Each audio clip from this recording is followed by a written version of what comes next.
IPL 2025-18 ఎడిషన్‌లో ఎవరు expect చేయని రీతిలో ట్విస్టులైతే నెలకొంటున్నాయి. అదేంటి అంత టఫ్ ఫైట్స్ ఏమీ లేవు గదా అనుకుంటున్నారా? అదేం కాదండి. ప్రతి సీజన్‌లో అంటే ప్రీవియస్ 17 సీజన్‌లో జరిగిన నాటికి ఈ సీజన్‌కి డిఫరెన్స్ చాలానే ఉంది.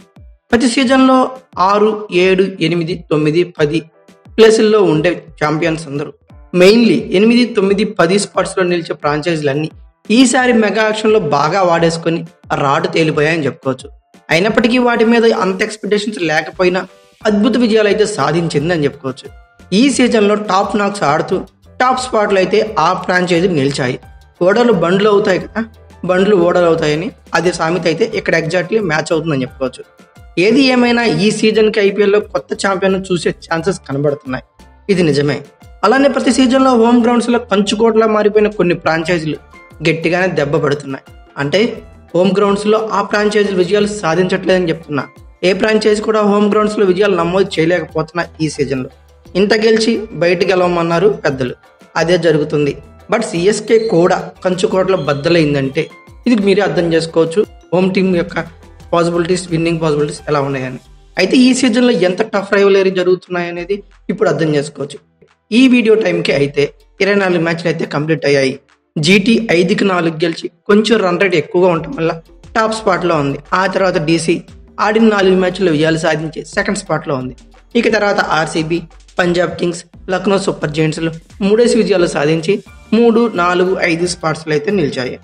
ఐపీఎల్ 2025 ఎడిషన్లో భాగంగా 27వ మ్యాచ్గా ఎస్ఆర్హెచ్కి హోమ్ గ్రౌండ్ అయిన Rajiv Gandhi international cricket stadium వేదికగా ఎస్ఆర్హెచ్ మరియు పంజాబ్ కింగ్స్లు ఏప్రిల్ 12న సాటర్డే ధమాకాల్లో సెకండ్ మెగా అంటే రాత్రి 7:30 ఈ రెండు టీమ్స్ అయితే పోటీ పడనున్నాయి.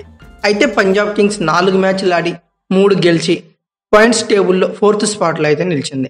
అలాగే అదర్ అపోనెంట్ ఎస్ఆర్హెచ్ మాత్రం అనూహ్య ఓటములతో 5 మ్యాచ్ల్లో కేవలం 1 మాత్రమే గెలిచి ఏకంగా 4 మ్యాచ్లు ఓడి లాస్ట్ స్పాట్లో అయితే ఉంది.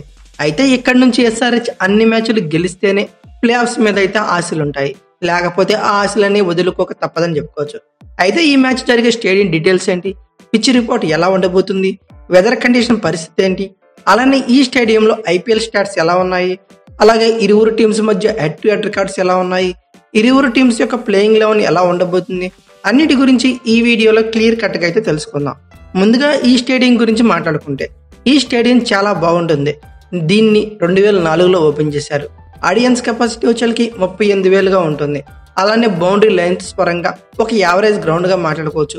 బౌండరీ లెంత్ చూస్తే లెగ్ సైడ్ వచ్చేకి బౌండరీ లెంత్ 67 మీటర్లు గాను, ఆఫ్ సైడ్ వచ్చేకి 69 మీటర్లు గాను, స్ట్రైట్ బౌండరీ వచ్చేకి 75 మీటర్లు గాను, బ్యాక్ చూస్తే 59 మీటర్లు గాను ఉంటుంది. ఇక తర్వాత ఆల్ ఇంపార్టెంట్ పిచ్ రిపోర్ట్ గురించి మాట్లాడుకుంటే ఈ పిచ్ బ్యాటర్స్కి పండగే, ఎందుకంటే సర్ఫేస్ అంతా ఫ్లాట్గా అయితే ఉంటుంది. దీనివల్ల బ్యాటర్స్ అందరూ ట్రూ బౌన్స్ అయితే ఎక్స్పెక్ట్ చేయొచ్చు. అంటే బౌన్స్ బాగా కరెక్ట్గా బ్యాట్ మీదకైతే బాల్ వస్తుంది. సో బ్యాటర్స్ నుంచి పరుగులు చేయడం చాలా ఈజీగా ఉంటుందని చెప్పుకోవచ్చు. అందులోనూ బౌండరీస్ లెన్స్ కొంచెం తక్కువగా ఉండడం వల్ల భారీ స్కోర్లు చూస్తాం అనేది నిజమైన మాట. అలానే గేమ్ ప్రోగ్రెస్ అయ్యే కొద్దీ little bit help to spinners. అంటే స్పిన్నర్స్ కంప్లీట్ డామినేషన్ చేస్తారని కాదు, ఒక చిన్న లిటిల్ బిట్ హెల్ప్ అయితే ఉండే ఛాన్సెస్ ఉన్నాయి. ఇక తర్వాత వెదర్ రిపోర్ట్ గురించి మాట్లాడుకుంటే వర్షాలు పడటం, మ్యాచ్లు ఆగిపోయే ట్విస్ట్లు అయితే ఏమీ లేవండి. ఇండియాలో సమ్మర్ సీజన్ అయితే స్టార్ట్ అయిపోయింది. అందులోనూ తెలుగు రాష్ట్రాల్లో ఎండలు అయితే మండిపోతున్నాయి. మ్యాచ్ డేనా అంటే టెంపరేచర్ వచ్చేసరికి 34 డిగ్రీ సెంటీగ్రేడ్ వరకు ఎక్స్పెక్ట్ చేయొచ్చు. అలానే డ్యూ ఫ్యాక్టర్ ఉంటుందా అంటే ఈ మధ్య మ్యాచ్లో అయితే డ్యూ ఫ్యాక్టర్ అనేది ఎక్స్పెక్ట్ చేయలేదు, చూడలేదు కూడా. సో రాకపోవచ్చు అని నేను అనుకుంటున్నా. ఇక తర్వాత లైవ్ స్ట్రీమింగ్ గురించి మాట్లాడుకుంటే ఐపీఎల్ మ్యాచ్లు అన్నీ ఎక్కడ లైవ్ వస్తున్నాయో ఫస్ట్ నుంచి ఇప్పుడు అక్కడే వస్తాయి. ఓటీటీలో బిగ్ ప్లాట్ఫామ్స్ అయిన జియో సినిమా అలాగే డిస్నీ ప్లస్ హాట్స్టార్ 2 కంబైన్ అయిపోయి జియో హాట్స్టార్గా అవతరించింది. దీనిలో మొబైల్స్లో వాచ్ చేయొచ్చు, సబ్స్క్రిప్షన్ తప్పనిసరి. అలాగే టీవీలో వాచ్ చేయాలంటే స్టార్ స్పోర్ట్స్ 2లో చూడాల్సి ఉంటుంది. అలాగే టీవీలో స్టార్ స్పోర్ట్స్ 1లో తెలుగులో అయితే వాచ్ చేయొచ్చు. ఇది లైవ్ స్ట్రీమింగ్ గురించి డీటెయిల్స్. ఇక తర్వాత Rajiv Gandhi international cricket stadium యొక్క ఐపీఎల్ స్టాట్స్ పరిశీలిస్తే ఇక టోటల్గా 81 మ్యాచ్లు జరిగాయండి. ఫస్ట్ బ్యాటింగ్ వాళ్ళు 35 గెలిస్తే సెకండ్ బ్యాటింగ్ వాళ్ళు ఏకంగా 45 గెలిచారు. So chasing the best option కొంచెం చెప్పుకోవచ్చు.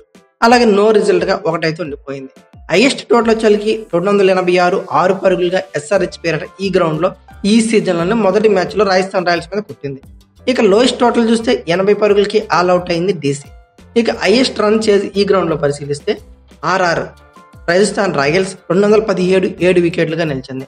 ఇక లోయెస్ట్ టోటల్ డిఫెండ్ చేసుకోవడం చూస్తే ఎస్ఆర్హెచ్ 126 పరుగులను అయితే డిఫెండ్ చేస్తుంది. ఈ గ్రౌండ్లో ఫస్ట్ ఇన్నింగ్స్ యావరేజ్ స్కోర్ చూస్తే 163 పరుగులుగా చూడొచ్చు. బట్ ఇప్పుడున్న సిచ్యువేషన్ బట్టి లేటెస్ట్ కొన్ని మ్యాచ్లు బట్టి పరిశీలిస్తే 200 అనేది చిన్న మాటగా మాట్లాడుకోవచ్చు.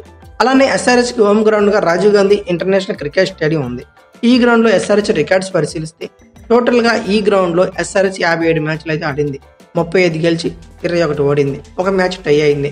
అలాగే ఇక్కడ బ్యాటింగ్ యావరేజ్ 28.90గా ఉంది. బ్యాటింగ్ రన్ రేట్ చూస్తే 8.41గా ఉంది. ఇక బౌలింగ్ యావరేజ్ పరిశీలిస్తే 25.43గా ఉంది. బౌలింగ్ ఎకానమీ పరిశీలిస్తే 8.05గా ఉంది. అయితే తర్వాత ఎస్ఆర్హెచ్ మరియు పంజాబ్ కింగ్స్ల యొక్క హెడ్ టు హెడ్ రికార్డ్స్ పరిశీలిస్తే వీళ్ళిద్దరి మధ్య ఇప్పటి వరకు టోటల్గా ఐపీఎల్ స్టార్ట్ అయ్యాక 23 మ్యాచ్లు అయితే జరిగాయి. అయితే ఎస్ఆర్హెచ్ 16 గెలిస్తే పంజాబ్ కింగ్స్ కేవలం 7 మాత్రమే గెలిచింది. అంటే సగం కంటే తక్కువ గెలిచిందని చెప్పుకోవచ్చు. సో దీన్ని బట్టి ఎస్ఆర్హెచ్కి హోమ్ గ్రౌండ్లో పంజాబ్ కింగ్స్ మీదనే కాదు వాళ్ళ మీద డామినేషన్ కంప్లీట్గా ఉంది. అలాగే ఎస్ఆర్హెచ్ యొక్క హైయెస్ట్ స్కోరు పంజాబ్ కింగ్స్ మీద పరిశీలిస్తే 215 పరుగులుగా ఉంది. అదే పంజాబ్ కింగ్స్ యొక్క హైయెస్ట్ స్కోరు 214 పరుగులుగా ఉంది ఎస్ఆర్హెచ్ మీద. అలాగే SRH lowest score Punjab Kings మీద చూస్తే 114 పరుగులుగా ఉంది. అలాగే పంజాబ్ కింగ్స్ యొక్క లోయెస్ట్ స్కోర్ ఎస్ఆర్హెచ్ మీద చూస్తే 119 పరుగులుగా ఉంది. సో మరోసారి 200 టర్న్ అయితే చూడొచ్చని నేనైతే అనుకుంటున్నా. మీరేమనుకుంటున్నారు ఖచ్చితంగా కామెంట్ బాక్స్లో పిన్ చేయండి. ఇక ఫైనల్గా ఇరువురు టీమ్స్ యొక్క ప్లేయింగ్ లెవెన్ గురించి మాట్లాడుకుంటే ముందుగా పంజాబ్ కింగ్స్ యొక్క ప్లేయింగ్ లెవెన్ గురించి మాట్లాడుకుందాం. ప్రీవియస్ మ్యాచ్లో సిఎస్కేని ఓడించి రెట్టింపు ఉత్సాహంతో ఈ మ్యాచ్కి అయితే సిద్ధమైపోయింది పంజాబ్ కింగ్స్. అలానే వీళ్ళ బ్యాటింగ్ ఇంటెంట్ అయితే మాత్రం వీళ్ళ ఆట కూడా ఎస్ఆర్హెచ్ లానే ఉంటుంది. అగ్రెసివ్ బ్యాటింగ్తో పాటు డిఫెండ్ చేయబోయే బ్యాటర్స్ కూడా ఉన్నారు.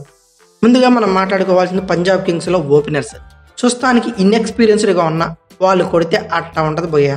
ప్రియాన్షు ఆర్య ద ఓపెనర్ వికెట్లు పడుతున్నా సరే, స్టార్ బ్యాటర్లు పరుగులు చేయడానికి నానా కష్టాలు పడిపోతున్నా సరే, వికెట్లు పడుతున్నా సరే లిటరల్లీ ప్రీవియస్ మ్యాచ్లో చెత్త కొట్టి సెంచరీ కొట్టాడు. అది కూడా సిఎస్కే మీదే.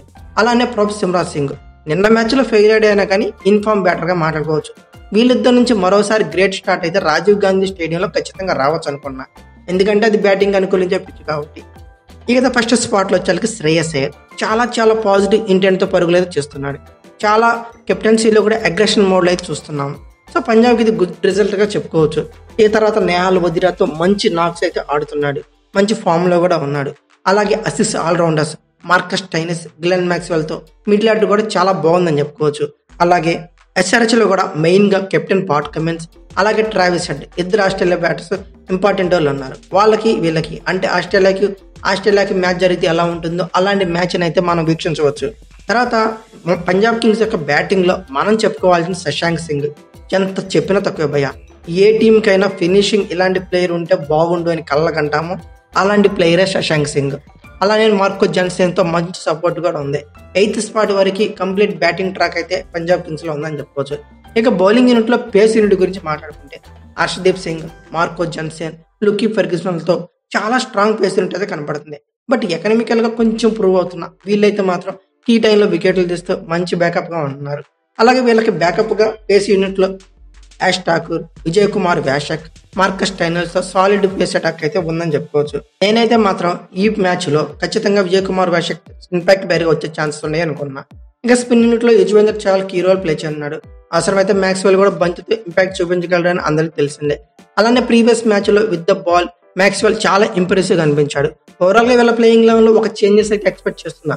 అది కూడా ఇంపాక్ట్ ప్లేయర్గా విజయ్ కుమార్ వ్యాషక్ నుంచి ఆడించే ఛాన్సెస్ అయితే కనబడుతున్నాయి. అయితే ఓవరాల్గా వీళ్ళ ప్లేయింగ్ లెవెన్ పేపర్ మీద పరిశీలిద్దాం. Priyansh Arya, Prabh Simran Singh, Shreyas Iyer, Marcus Stoinis, Nehal Wadhera, Glenn Maxwell, Shashank Singh, Marco Jansen, Arshdeep Singh, Lockie Ferguson, Yuzvendra Chahal, అలాగే ఇంపాక్ట్ ప్లేయర్గా విజయ్ కుమార్ వ్యాషక్ ఆడే ఛాన్సెస్ అయితే కనబడుతున్నాయి. ఇక ఫైనల్గా ఎస్ఆర్హెచ్ యొక్క ప్లేయింగ్ లెవెన్ గురించి మాట్లాడుకుంటే 5 మ్యాచ్లు ఆడి ఏకంగా 4 మ్యాచ్లు ఓడింది. అయితే ఎస్ఆర్హెచ్ నుంచి ఇలాంటి బ్యాక్వుడ్లో ఉంటుందని ఎవ్వరూ ఎక్స్పెక్ట్ చేసుకోవడం ఉంటారని చెప్పుకోవచ్చు. ఇలా ఎస్ఆర్హెచ్ చతికిల పడిపోయింది. ఇన్ఫ్యాక్ట్ నేను కూడా ఎక్స్పెక్ట్ చేయలేదు. ఓవరాల్గా ఎస్ఆర్హెచ్ డ్రాబ్యాక్ చాలానే ఉన్నాయని చెప్పుకోవచ్చు. వీళ్ళు ఓపెనింగ్ ఒక 6 ఓవర్ల దాకా వికెట్ పడకుండా ఎస్ఆర్హెచ్ కనుక ఆడగలిగితే వాళ్ళని ఆపే దమ్ము ఏ ఫ్రాంచైజీకి లేదు అనటంలో సందేహం లేదు. బట్ వీళ్ళు ఫామ్లో లేకపోవడం వీళ్ళకైతే డ్రాబ్యాక్గా మారిపోయింది. అన్నెసరీ షాట్స్ కొట్టి వికెట్లు సమర్పించుకుంటున్నారు. అలాగే ఇషాన్ కిషన్ ఫస్ట్ మ్యాచ్లో సెంచరీతో దుమ్ము దులిపేసిన తర్వాత వరస్ట్ బ్యాటింగ్ చేస్తున్నాడు. నితీష్ కుమార్ రెడ్డి చిన్న చిన్న కామియోలు ఆడినప్పటికీ వాటిని లాంగ్ ఇన్నింగ్స్లుగా మలచలేకపోతున్నాడు. అలాగే ఇండిచ్ క్లాస్ని కూడా లై తప్పాడు.